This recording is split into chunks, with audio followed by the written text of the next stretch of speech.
Welcome to the Deep Dive. Today we're going deep into the world of face deepfakes. We've got a whole stack of research articles and expert analyses here. Um, Before we jump in, can we get a clear understanding of what makes deepfakes different from just any AI-generated content? Sure. So while people often use deepfake for any kind of synthetic media, what really makes deepfakes unique is their intention to deceive. They're all about making fake media that looks real. Right, and that's a big problem, especially since the World Economic Forum named misinformation a top global economic risk. And deepfakes are a huge part of that. They really make it hard to know what's real and what's not. So before we even get into how they're made and detected, we need to make sure we all understand the different types of All right, deepfakes. so what kinds of face deepfakes are out there? Well, there are four main types. We've got synthesizing entirely new faces, identity swaps, attribute manipulation, and expression swaps. Okay, let's start with synthesizing new faces. What exactly does that mean? Think about those websites that generate photos of people who don't actually exist, like this person does not exist. That's basically what synthesizing entirely new faces is. So it's like creating a completely fictional person, but making them look real. Yeah.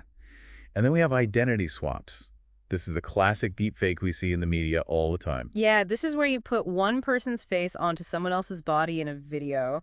It can be done so well that it's really hard to tell it's fake. And then attribute manipulation. This one sounds a bit more subtle. It is. Attribute manipulation is about making smaller changes to someone's appearance, like changing their hair color, adding glasses, or making them look older. So less about replacing, Yeah. more about altering existing features. And then lastly, expression swaps. That's the one where you can make someone smile or frown or even speak words they didn't say. Exactly. It's like controlling a digital puppet. You can manipulate facial expressions to fit whatever story you're trying to tell. Okay, so we've outlined the different types.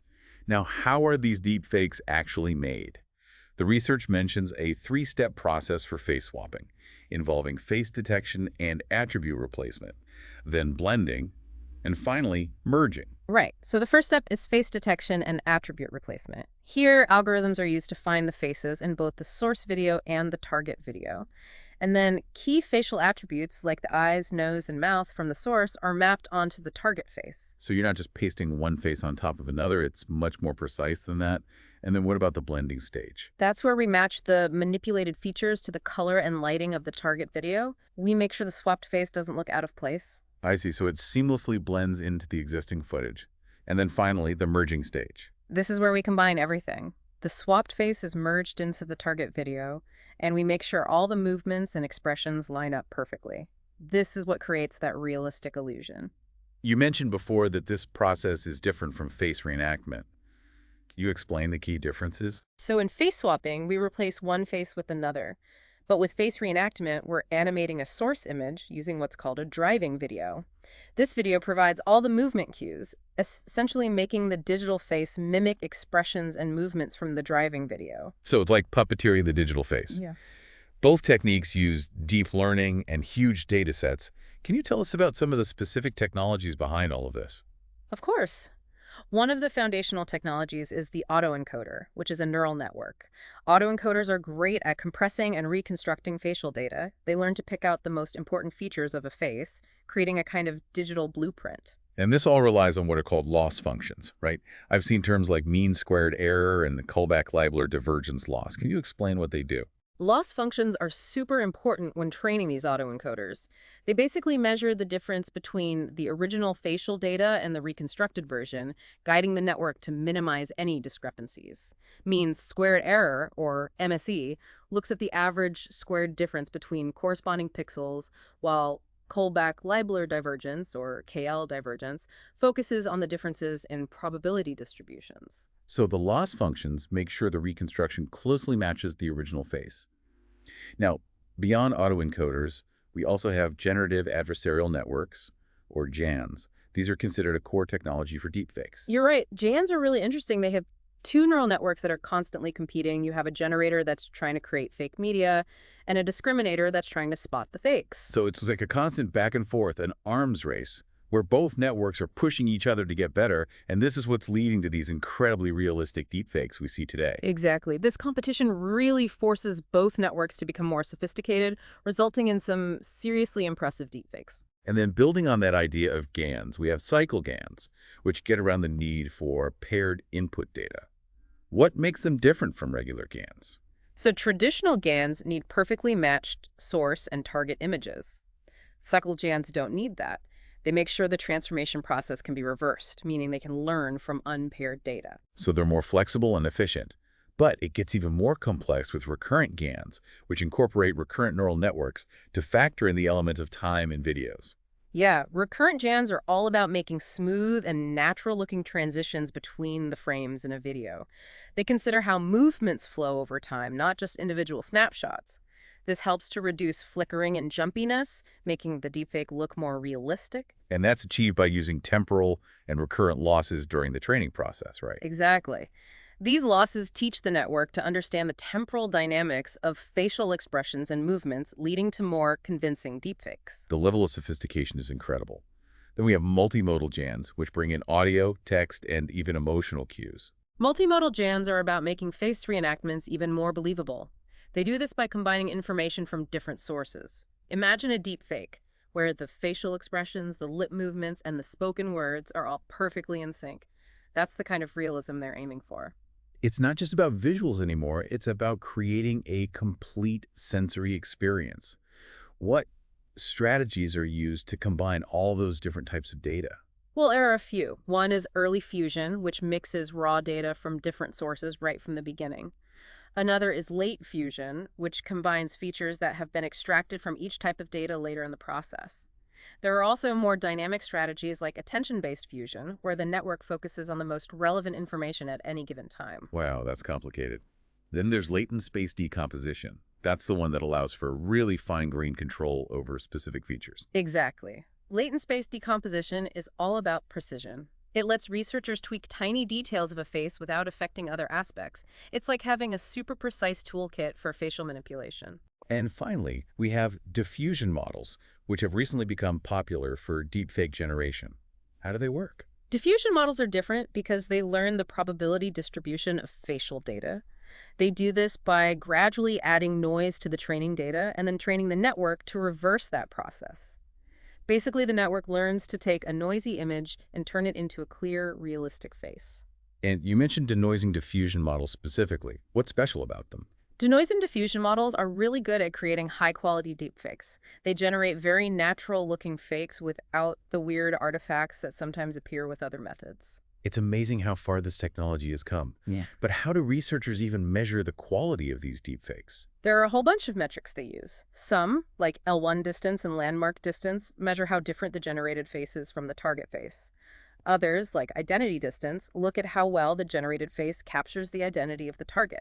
Then there are image quality metrics, like PSNR and SIM, which assess the overall visual quality of the deepfake. It's fascinating how this whole field has led to the development of new ways to measure image quality. Now let's talk about deepfake detection. How do researchers approach this challenge? Well, detecting deepfakes is often seen as a classification problem. It's all about figuring out if something is real or fake. And researchers are using a lot of different techniques to do this. What are some of the main approaches they're using?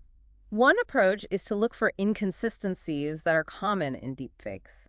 Even though they're getting better, deepfakes often have telltale signs like weird blinking patterns, distorted features, or mismatches between the audio and video. So you're saying that even the most advanced deepfakes might still have flaws that can be detected.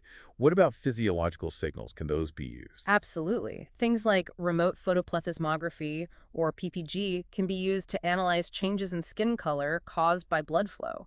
It's basically a way to measure heart rate remotely. So if someone's heart rate doesn't match the emotions they're supposedly showing in the video, that could be a sign of a deepfake. Exactly.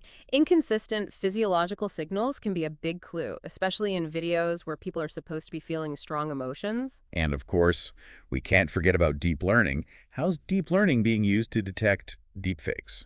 Deep learning is a huge part of it. Researchers are training neural networks on massive data sets of both real and fake videos. The networks learn to recognize the subtle signs of manipulation. Can you give some examples of deep learning architectures that are used for this?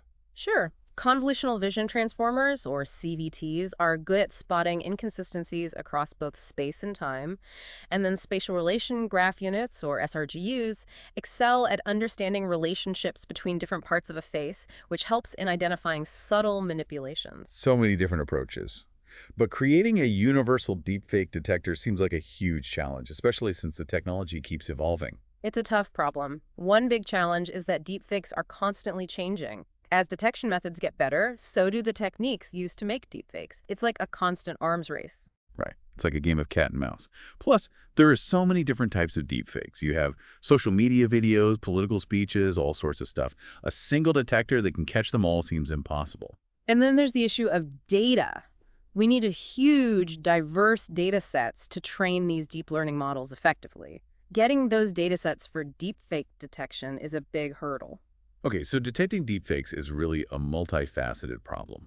Switching gears a bit, there's also the concern about deepfakes being used to fool facial recognition systems. Why is that such a big worry? Because facial recognition systems are used for security and access control. They rely on unique facial features to verify someone's identity. Deepfakes threaten these systems because they can be used to create convincing replicas of people's faces, which could potentially allow someone to bypass security measures. So someone could use a deepfake to gain unauthorized access. How vulnerable are existing face recognition systems to this kind of attack? Well, research has shown that some face recognition models, especially lightweight models designed for mobile devices like MobileNet, are particularly vulnerable. These models are efficient, but they might not be robust enough to detect subtle manipulations. So there's a trade-off between convenience and security. How do researchers test how vulnerable these systems are? There are a couple of metrics they use. One is the attack success rate, or ASR, which measures how often a deepfake can successfully trick a system. Another is the cosine similarity score, which looks at how similar the deepfake is to the real face. It's kind of scary how easily our digital identities could be compromised. What about reversing deepfakes, like undoing the damage? Are there ways to recover the original face? Unfortunately, there aren't any reliable methods for doing that right now. One approach that's been proposed is the cyber immune system framework, which tries to embed a digital fingerprint within an original image. But even that has its limitations, especially when dealing with changes in pose or lighting. It's mainly designed for front-facing images. The lack of reliable reversal techniques really highlights how serious deepfakes are. We need to focus on prevention. It sounds like we're just beginning to grasp the complexities of deepfakes. But even though there are a lot of concerns, there are also some positive applications. Definitely. It's important to remember that deepfakes aren't all bad. They have the potential to do good in a lot of different areas. That's a great point. So let's explore some of those positive applications. Okay, so one area where deepfakes are already making a difference is the fashion and beauty industry. Oh, interesting. How are they being used there? Well, imagine being able to try on clothes virtually without ever having to step into a fitting room. Wow, that'd be great. No more awkward changing room experiences.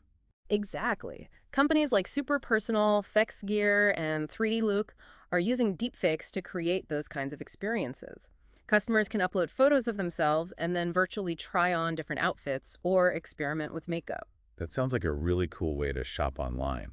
It makes things more personalized and interactive. It does. It also gives customers more control and confidence when making purchasing decisions. So it's not just about convenience. It's about creating a more tailored and engaging shopping journey.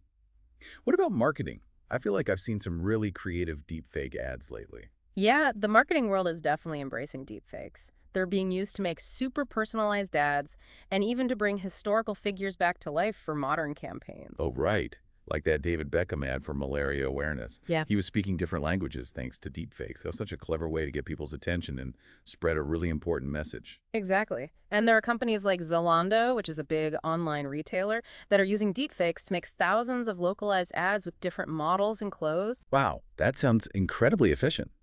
It allows companies to really tailor their messages for different audiences. It does. And it also has the potential to make marketing campaigns more diverse and inclusive. But of course, we have to be very careful about the ethical implications. Transparency and informed consent are absolutely crucial. You're right. The technology should be used responsibly to enhance creativity and engagement, not to deceive or manipulate people. So what other areas are seeing positive applications of deepfakes? Corporate training is another interesting area. Corporate training. That's not the first thing that comes to mind when I think of deepfakes. I know, right? But they have the potential to revolutionize how we learn in the workplace. Imagine being able to simulate complex scenarios, all tailored to your specific role and learning style. So it's like having a personalized virtual training program. That's amazing. Exactly. And companies are already starting to experiment with this. For example, WPP, which is a global marketing and communications company, has used deepfakes to create training videos that address employees by name. That's really cool. It creates a much more personal and engaging learning environment. So we have fashion, marketing, corporate training. What about entertainment? The entertainment industry is definitely on board with deepfakes. How are they using them? One big area is dubbing and revoicing. Deepfakes can make it look like actors are speaking different languages perfectly, which could completely change how movies and TV shows are translated. Wow, that would be amazing for international film distribution. I've heard of a company called Flawless that's doing some really impressive work in this area. They are. Their technology is incredibly advanced. And beyond dubbing, deepfakes can also be used to automate CGI effects in movies and video games. So instead of spending tons of time and money on special effects, filmmakers could use deepfakes to create realistic characters and scenes much faster. Exactly. There's a lot of potential there to make high-quality visuals more accessible. It's clear that deepfakes have a lot to offer, even though we need to be very careful about how they're used. But now, let's shift gears a bit and talk about some of the negative implication. The potential for misinformation is a huge concern. It is. Deepfakes make it incredibly easy to create and spread false narratives. This can erode trust in the media and even incite violence. We've already seen examples of this, right? Like the fake video of President Zelensky telling Ukrainians to surrender. Exactly. Those kinds of incidents highlight how dangerous deepfakes can be. And it's not just about spreading false information. Deepfakes can also manipulate our memories and perceptions of reality. That's right. Studies have shown that even when people know a video is a deepfake, it can still influence their memories. They might start to remember events that never actually happened. That's disturbing. And what about the implications for national security? How are governments responding to this threat? Well, intelligence agencies around the world are taking this very seriously. The potential for deepfakes to be used for things like cyber espionage and disinformation campaigns is a huge concern. And it's not just about politics. Deepfakes could also be used to damage businesses or manipulate financial markets. The economic impact could be enormous. Absolutely. And then there's the issue of personal privacy. Right. Deepfakes can be used to create non-consensual pornographic content, which is a horrible violation of someone's privacy. Exactly. It's a form of abuse that can cause serious emotional distress and reputational harm. The consequences can be devastating. It's clear that deepfakes are a complex issue with a lot of different facets. They are. It's a technology with enormous potential, but also with serious risks. And as the technology continues to advance, the challenges will only become more complex. You're right.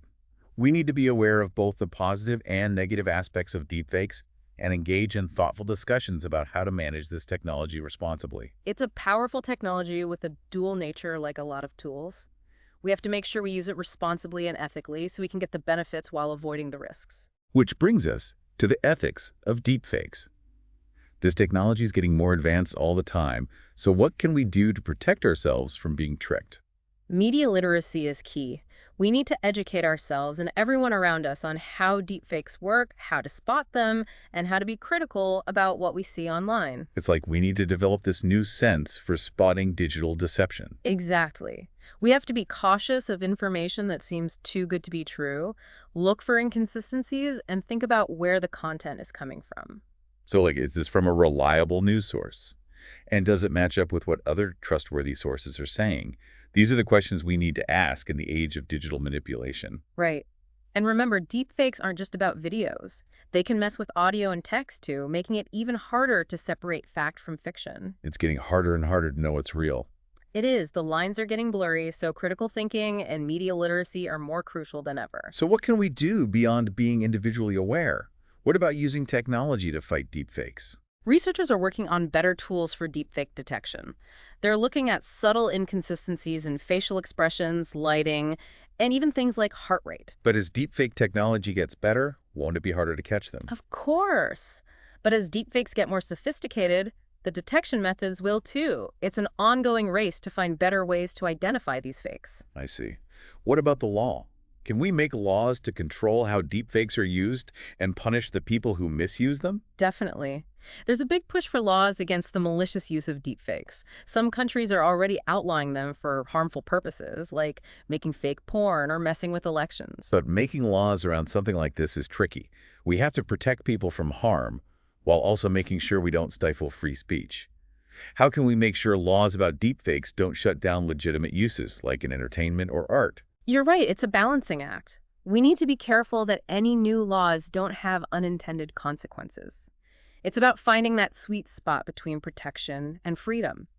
That's why it's important to have open discussions with experts from law, technology, and ethics to come up with laws that really address the unique challenges of deepfakes. So it seems like we need to tackle this problem from multiple angles: individual awareness, technological advancements, and solid legal frameworks. Exactly. There isn't a one-size-fits-all solution.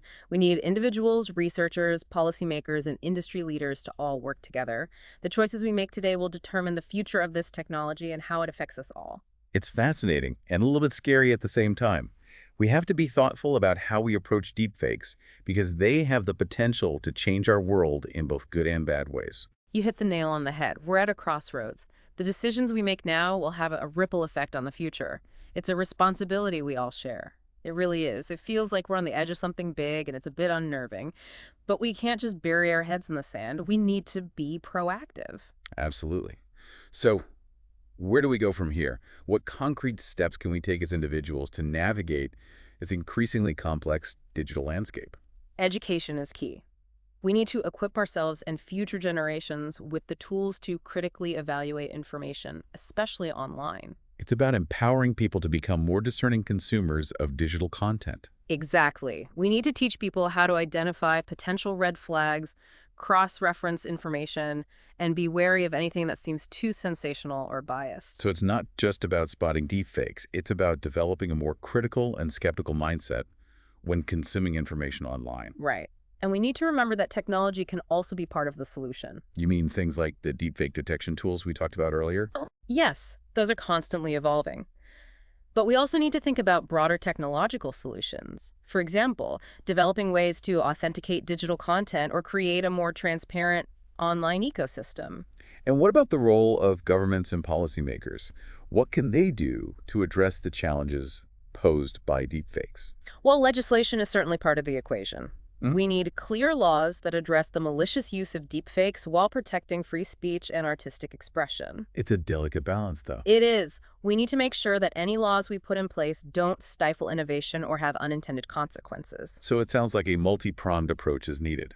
We need individual awareness, technological advancements, and a strong legal framework to effectively address the challenges of deepfakes. Absolutely. It's a complex issue that requires a collaborative effort. We need researchers, policymakers, industry leaders, and everyday citizens to work together. This has been a fascinating deep dive. We've learned about the technology behind deepfakes, their potential for both good and bad, and the challenges we face in navigating this new reality. It's a rapidly evolving landscape, and it's crucial to stay informed and engaged. As we wrap up this deep dive, I want to leave our listeners with a final thought.